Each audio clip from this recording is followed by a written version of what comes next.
Another meeting is planned between the disgruntled Timehri North residents and the government with the hope of having the residents who stand in the way of the airport expansion removed. Those plans have already started, with some of the residents expressing disappointment that the government did not address the issue of adequate compensation. Those who fall in the critical area of the airport expansion met with the Ministry of Public Works to discuss the government's relocation plans recently, but according to the residents, nothing was said about compensation. But a promise was made by the government to help.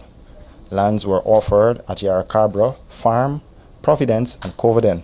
Daniel Fraser, the chairman of the Timehri North Development Council, told us that the residents are prepared to stand their ground.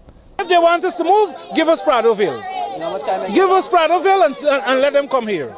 If they want us, if they're so intent on moving us, let us go in Pradoville. It is the same problem they had with Amalia Falls. If they had discussed with persons earlier what was going on, Amalia Falls wouldn't have been where it is today. And we are saying now, like they want the same thing to happen at the airport.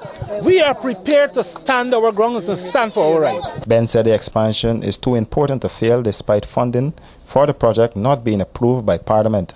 Where the airport construction project has to go forward to facilitate the development, not simply of the airport or of any individual person, but to facilitate the continued development of the country.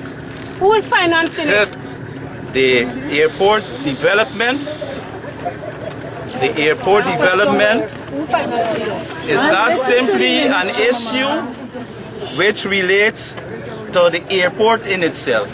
We are aware that many people who live around here also depend on the airport for their livelihood. If the airport doesn't develop and cannot be improved, this area too will also not develop to its full potential. Most of the residents living around the airport depend on the airport for their livelihood. Many of those living at Timehri North have built permanent structures costing millions of dollars.